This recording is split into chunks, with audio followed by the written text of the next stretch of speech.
Okay, so now let's get started with a couple of case studies of deep water depositional elements. So there's a lot of different things we could focus on here, and I thought for this case I would just focus mostly on turbidites. So getting started, of course we want to be familiar with the systems, and so this is just an example of a typical deep water system where we have the feeder canyons typically coming off the shelf, and then fanning out in kind of like the proximal fan where you can see a lot of the fan channels, and then moving out into the basin. And so there's a lot of research and better references than this about the turbiditic or Bauma sequences, but I've thrown a little example of that in here on the right hand side where you can see the different sequences that are typical to see in these deep water turbidites that form a lot of these submarine fan facies with the kind of heavier sands and gravels, sometimes the graded bedding in the TA sequence, so kind of on the bottom, and then getting into the higher energy planar laminated sands, and then up into the upper sequences where you have more of the finer sands, the finer muds that are kind of making their way out of the water and settling. And so when we have these gravity-driven slumps or sediment flows, there's a couple of different ways they can deform, and we see all of them in seismic data. From a slide, so kind of looking from the shelf out into the deep water, you can see slides, so where you have like the main sediments are remaining somewhat intact but sliding down the shelf, to a slump, to debris flows, and then out into turbidity currents. And I don't think I have examples of all of them in this lecture, but I know I have them throughout the whole course, different examples of them. Okay, so let's look at some deep water turbidites and seismic. Like as I mentioned before, when we're looking at the turbiditic flow, we're often looking at the sediment flow, or what I'm going to be focusing on a lot today in this short mini lecture, are the sediment flows that are down deeper, a little bit more distal and in the basin.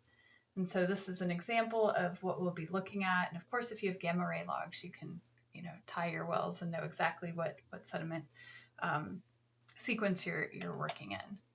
And so here's some deep water turbidites. This is offshore Angola. And so what we've got here is a co-render of the far angle amplitude stack with coherence laid on top of it. And so a lot of times when we're looking at these deep water sediments, one of the best ways, or features, architectures to look at, one of the best ways to look at them is doing a co-render of amplitude and coherency, because they nicely outline the areas where you have channels. Sometimes if you have sediment waves that come off of them, you could see them too. You could see those multi-story channels, and the channel complexes really, really well with a coherency type attribute. And so kind of just doing a little bit of interpretation on them. We have more of, in this system, a canyon-like system, so more deeply incised. Here we've got a ponded lobe, and you can see that with the amplitude data. And then we've got more of a mass transport complex where you're seeing more of the sediments come out towards the, out in the basin floor. And then there's a more constrained lobe, an avulsion sheet with a meandering channel kind of coming off of it, a laterally stacked channel, and then kind of a combination of a bunch of these with the sheet-like narrow channels kind of shown in this black dotted line with avulsions. So there's an avulsion, and then a mass transport complex. So a lot is going on just in this one image, and just shown with the amplitude and the coherence. We can also look at it here with spectral decomposition, so doing that red, green, blue blend, where you could spend a lot of time looking at this in detail, seeing some of the singular channels that pop up in these more complicated systems. You can see how beautifully here this lobe is showing up. And so there's a lot of features. I'll go back and forth a few times really quickly, just so you can appreciate what just adding a few attributes can add to your interpretation. So from the amplitude and the coherence to the red, green, blue blending of the spectral decomposition. Zooming in, here we're zooming in at a couple of features, looking at them in different ways. You can see here we've got a couple of different intervals and elements that are focused on to be mapped. Here you can see they've mapped out, this is the kind of raw data or uninterpreted data on the upper left-hand side. Here is an interpretation where they've mapped out different elements of that channel system, kind of even zooming in on portions of it to focus on the area that they're particularly interested in. And then you could look at this multi-story channel that they're focusing over here on the right in the seismic vertical section, so that you can see the stories of that channel and the different sequences of it. Here's another case looking at the channel system. So we're along this line here, and then they're zooming in this area right here, where you can then focus in, look at the vertical section, and you can do a very detailed interpretation, kind of going back and forth between your attributes and your vertical section to identify where you have the axes of the channel and some of the levees that have built up around it. One of the things I've mentioned before, we often call this a gull-wing pattern. And so when we have channels, if we have them more sand-filled, they often have this gull-wing pattern, which is that mounding because of the differential compaction. Whereas with the shale-filled channels over here, you see that sagging. So that gull-wing pattern is something that you may want to look for if you're looking at these channels as reservoirs. Okay, so canyons and turbidites, let's look at those now. So now we've moved to the Jeanne d'Arc Basin in Canada. And what we've got here is a shaded relief structure map of the T1 horizon. And so what's really good about this, and I talked a bit about lighting in previous lectures, is you can use the shading and the lighting in order to bring out more of the features than just a normal time structure map with some sort of rainbow color bar. And so you can see here the shelf and the canyons. And what's kind of interesting, I always like to focus in lectures on some of the smaller scale features. So the faults, the faults come out nice and clear. We can see they're very steep. They show up with this illumination technique. But you can also see the larger scale canyon coming off the side of it, and then some of the smaller scale channels that are forming as it moves out onto the shelf. And so we can look through this data.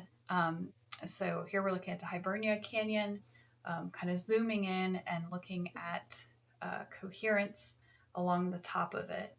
So focusing in more where there's a lot of things to be seen, from the faults to this larger scale canyon here, some what looks like shelf ridges or maybe some sort of gullies or inverted gullies, maybe filled with sands. We've got here kind of braided, mounded channel systems, and a few more faults. And you can even see some arcuate scallops here. And so that's very, we often see that when we have slumps moving out into the shelf. So a lot can be picked up with just running the coherence data, zooming in a little bit more on that one area. So zooming in a little bit more up here. You could see now the center kind of main, or not most recent, but the main channel at this time in the seismic. You can see some cut bank embayments even right here. We've got all of these wells that you can use for validation of the exact sediment facies. A large faulted zone, the larger fault, and you see this striping pattern, which to me looks like acquisition footprint, but I honestly don't exactly know with this data set if that is acquisition footprint, but that's what it looks like to me, the horizontal striping. Here's an interpretation from a phantom horizon slice that was 76 milliseconds below the seafloor, so pretty shallow in terms of reference to the seafloor.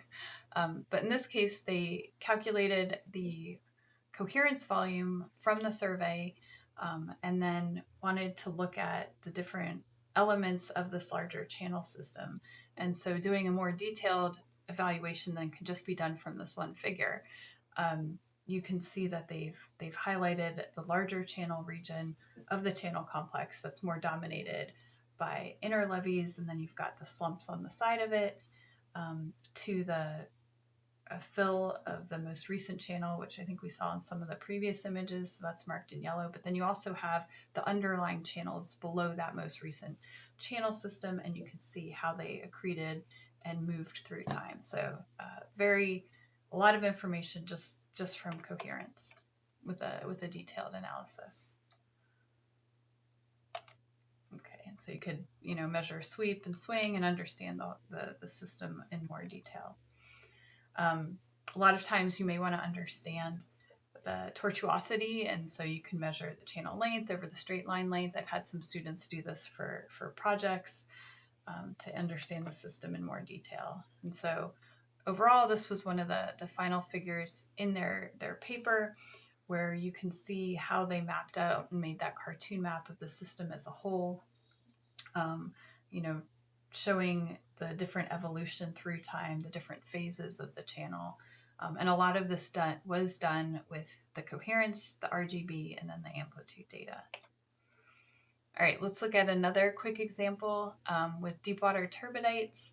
These are two little movies that Kurt Marfort put together. So the first one, we're in the Canterbury Basin of New Zealand. So this is southwest of the South Island, where it's a movie that moves through, hold on.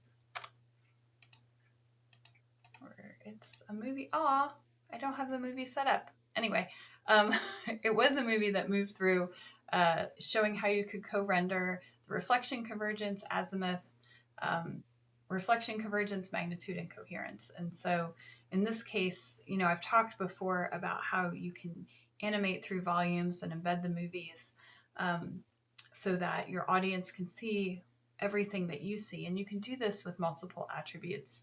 And so in this case, we've got that reflector convergence, which really shows how the turbidites are appearing in this data. And so here's another case where in a similar region, in New Zealand, but on the Taranaki Basin side, we've got turbidites where you could see them more where you're co-rendering the curvature, the most negative curvature, and coherence. So positive curvature, negative curvature, and coherence. And you could also create movies out of these. Again, I didn't get it embedded properly this time, but I'll have to for future classes. And you could see the channels, the faults. You could pick out a lot of different variable features just by combining these two geometric attributes. All right, so turbidite systems and some onshore data. I know a lot of folks work with onshore data. And so what we've got here is we're working in the northern part of the Delaware Basin in New Mexico of the US.